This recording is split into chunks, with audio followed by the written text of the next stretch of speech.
things that went well. And I have to tell you, graduates, you was the key to the conversation today. You was what our whole conversation, our reflection was about. See, I've been doing this for a long time. 25 years I've been in the Job Corps program. But I'm telling you, as a director, you are that group. For me, as a center director in the last 3 years, you are that key to what we talk about when we talk about perseverance, when we talk about overcoming challenges. You are that graduating class. October the 31st, one of your class members jumped out of the building, out of the classroom window. And it was a hard day for all of us. You shared that moment with all of us. It broke our hearts. We cried together. We prayed together. We fought together. And we overcome it together. Anthony is still fighting. He is still fighting. You are the representation of what fight is all about. You are that group that have what it takes.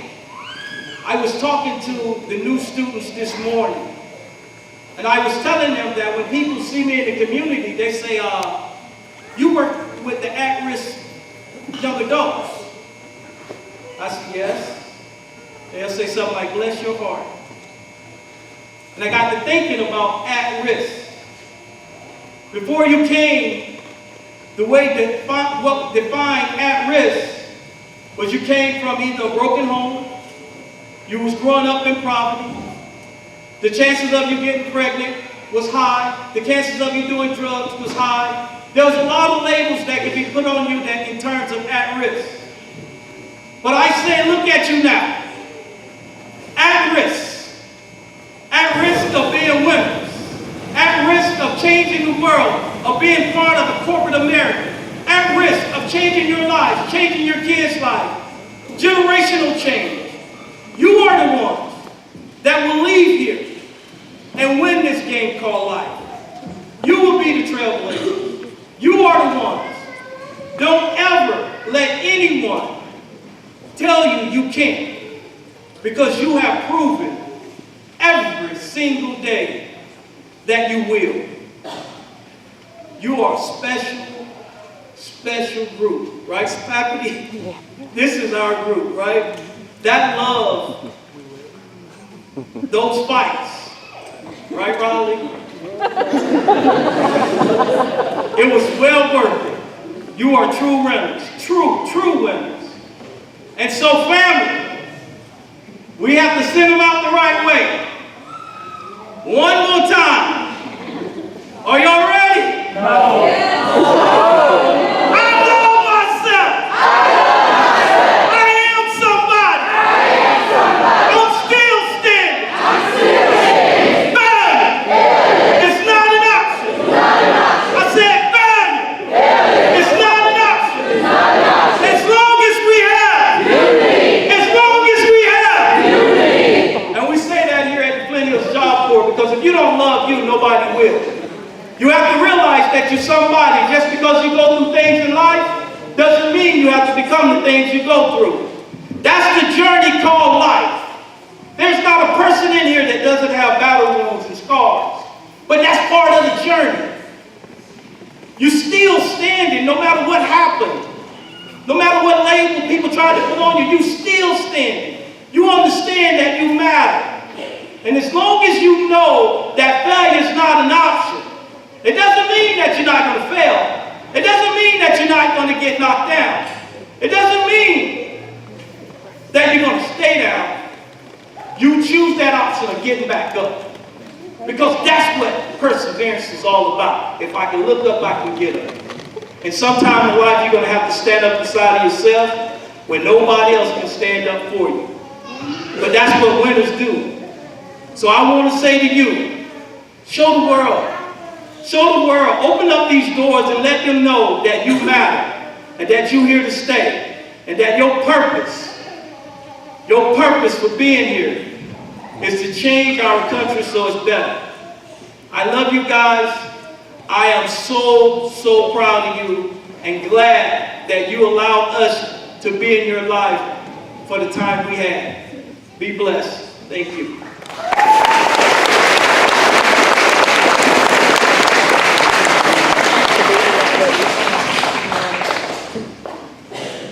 Scott Schwab grew up in Great Bend, Kansas, and graduated from Fort Hays State University. Prior to entering public service, Mr. Schwab was a small business owner and a national sales trainer for a Fortune 50 company in the pharmaceutical industry. First elected to the Kansas House of Representatives in 2002, Scott worked to bring local control and funding to Kansas schools while also supporting free enterprise to strengthen the economy. While in the Kansas House, Schwab held several leadership positions, including chairman of the House Elections Committee for 4 years, House Insurance and Financial Institutions Committee 3 years, and Speaker Pro Tem. In November 2018, Schwab was elected to his first term as Kansas Secretary of State. As Secretary of State, Schwab has placed a priority on providing support and guidance to country election officials, improving the office business filing system to ensure it is compatible with the industry software, implementing cutting-edge IT security, and making it as easy as possible to register and cast a ballot in Kansas without compromising election security. Scott and his wife, Michelle, reside in Olathe with their children. Ladies and gentlemen, please join me in welcoming our graduation speaker, Kansas Secretary of State, Mr. Scott Schwab.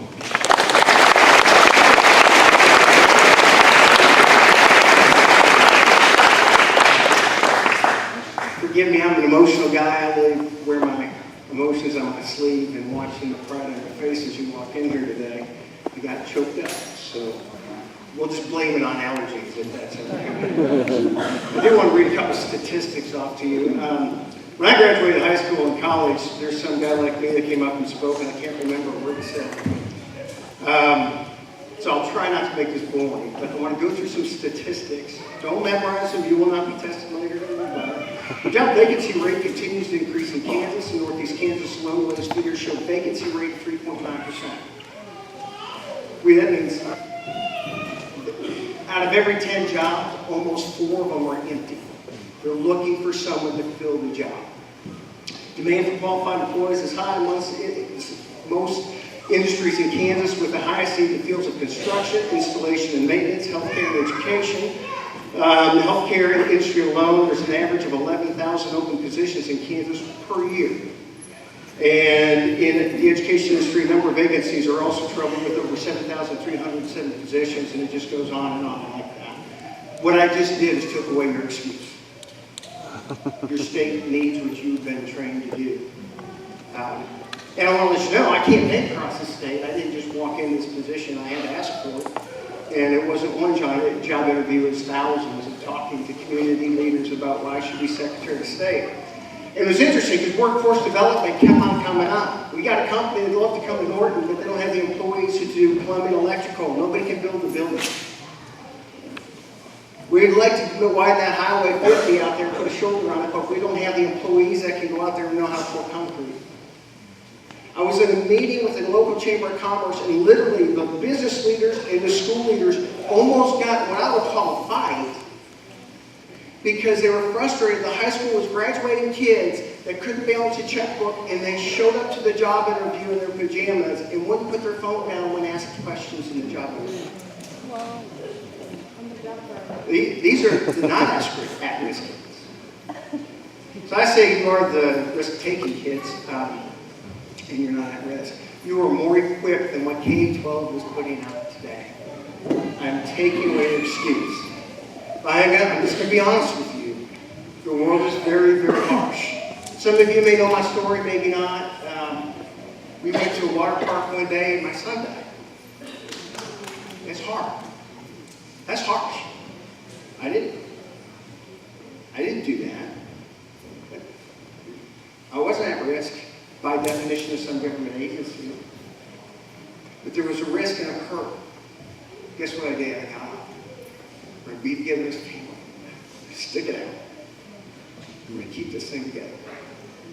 Chinese proverb says, you fall down 4 times, you get up 5. Failure, according to Zig Ziglar, is not a person, it's an event. And you will have to do things you don't want to do. And I'll promise you, the day will come you can do the things you want to do when you want to do them. But you've got to promise yourself you're always free to make a good decision. Regardless of the pressures around you, you are free to make a good decision. Is that job right? I don't know, you're free to make that decision. Well, I feel pressure from, is it a good decision? Don't let anybody take that freedom away from you. Don't ever let anybody take away from you. And I can tell you one time, there was a tax bill, and a governor, which I've served under over 16 years, wanted me to vote for said tax bill. I didn't want to vote for said tax bill. And I said, am I free to make a good decision? He said, not on this one. I said, no contrary to prayer. Not even you can take away my freedom. Voted against it and killed it.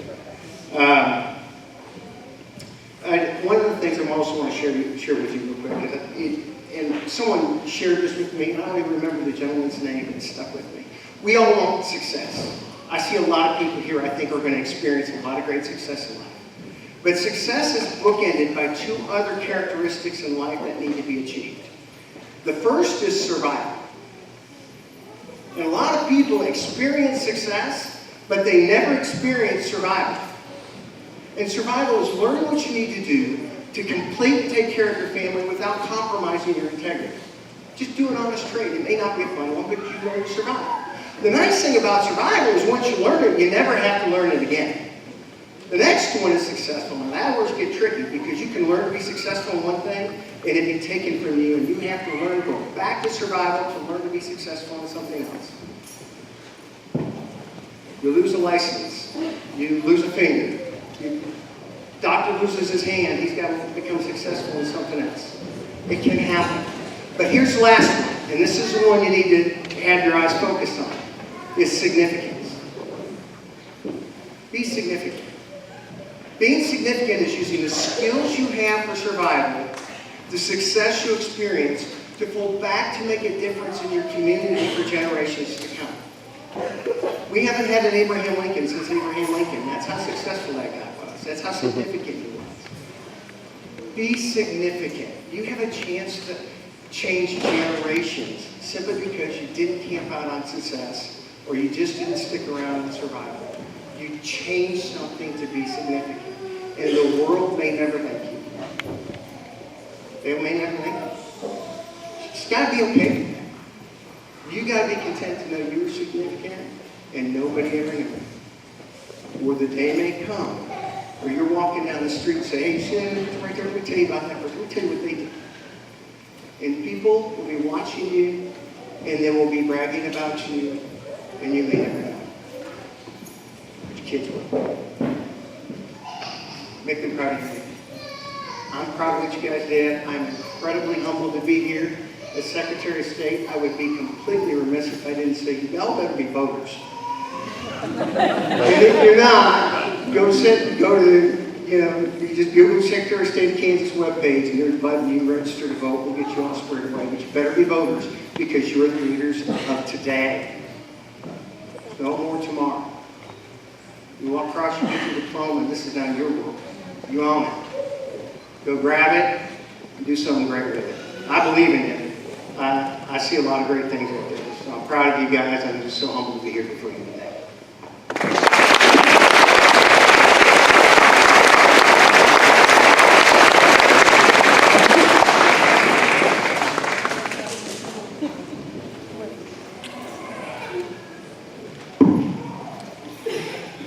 On behalf of the Flint Hills staff and students, we'd just like to present you with this award as a remembrance for the speech that you gave to our graduations for today. Thank you.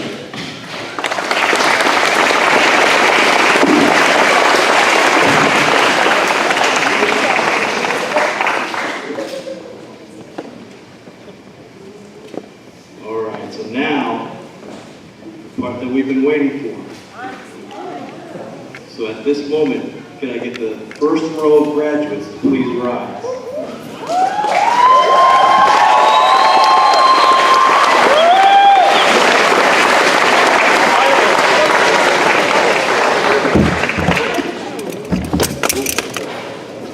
Throwing cameras.